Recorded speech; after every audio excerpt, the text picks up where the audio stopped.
Hey, what's going on, everybody? Eric here. And first time I'm doing this live on YouTube, LinkedIn, Facebook. Hopefully it works out. Hopefully you can see me. I don't think I can see any comments right now. Well, maybe I can, but if you're joining, let me know real quick. The title of this is When Fear Enters, All Logic Leaves. And I want to share with you kind of what happened today. So I run a group. It's called Relentless Goal Achievers. We got some of the best people in that group, entrepreneurs who want to get to their next level. And I was having a conversation with one of the members today.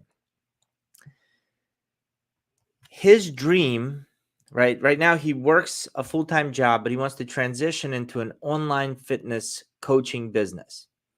And so his dream is to have, be a fitness coach on Instagram, on YouTube and things like that. And today we had a conversation. He starts saying things like, it'll never work.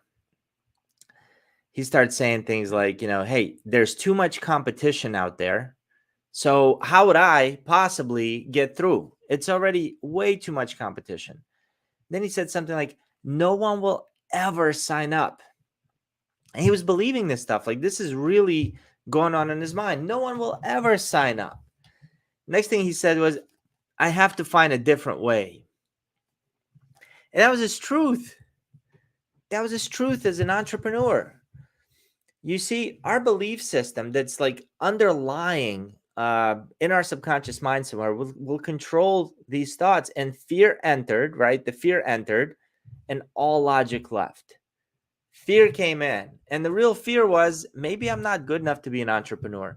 It's not something I've ever done before. Maybe I'll fail, whatever that is, right? So internally, the fear comes in, and then what we believe, logic kicks in, but logic has left the building. I mean, think about it. When our body's in a state of fear, what happens is all the blood rushes from the frontal cortex, like our thinking part, to our extremities so that we can what?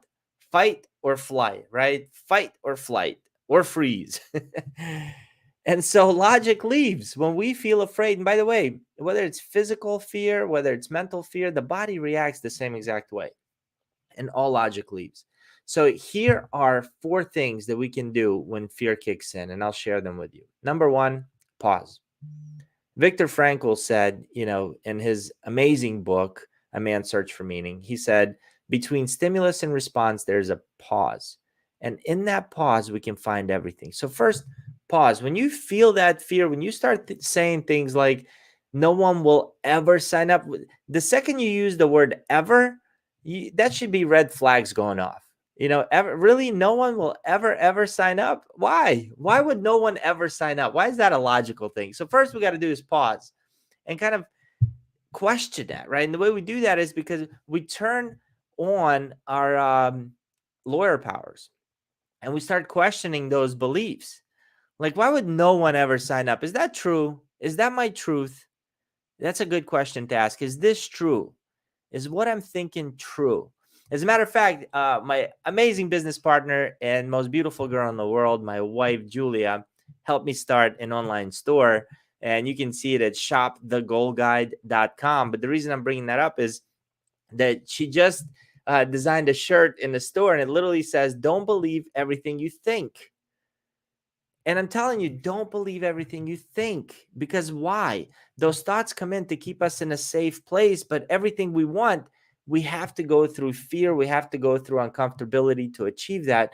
We all know it, but there's a big gap between knowing something and actually acting on it. All right, so number 3 is, if there's a chance that it won't work, then there's a chance that it will work.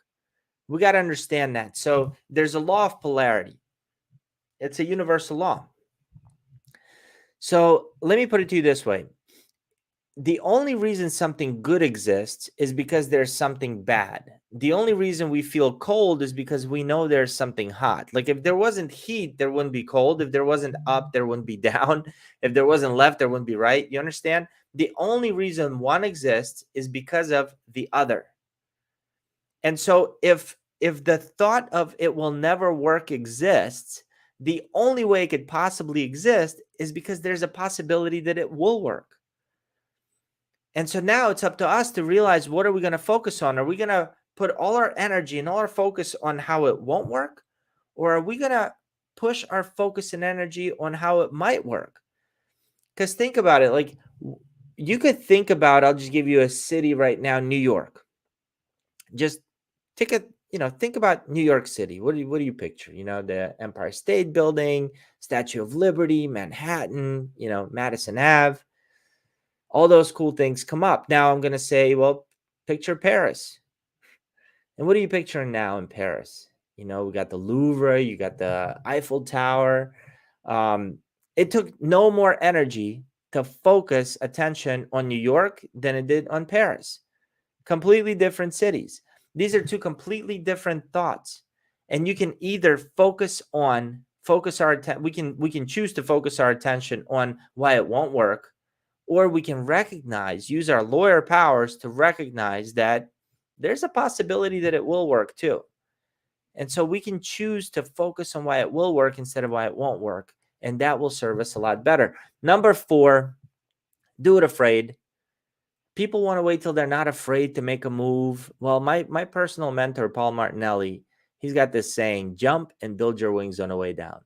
Just jump. You're not going to know every step. You're not going to know how, and you're going to mess up, and it's going to be scary, and you'll embarrass yourself. So what? It's a part of the process. Like if me and you were baking, success pie, success cake, you name it, the first ingredient would be failure. Yet we try to avoid it, and it's inevitable. So I'm asking you that if you're stuck in a state of fear somewhere, anywhere, if there's a goal you want to hit, but you keep talking yourself out of it, if you're putting a to-do list together and never actually getting through it, if you're setting goals on a piece of paper and forgetting the goal that you've set, pause. Get the lawyer out of you out. Those thoughts that you're thinking, are they true? Chances are they're not. Realize that if there's a chance that it won't work, it's only because there's a chance that it will work. And number 4, just do it afraid. You got this. Hey, my name's Eric. I'm your goal guide. I'm going to try to do more of these live broadcasts wherever you are. Leave me a comment. Let me know where you watched it from. And hopefully this was beneficial for you. I'll see you on the next live. Bye, everybody.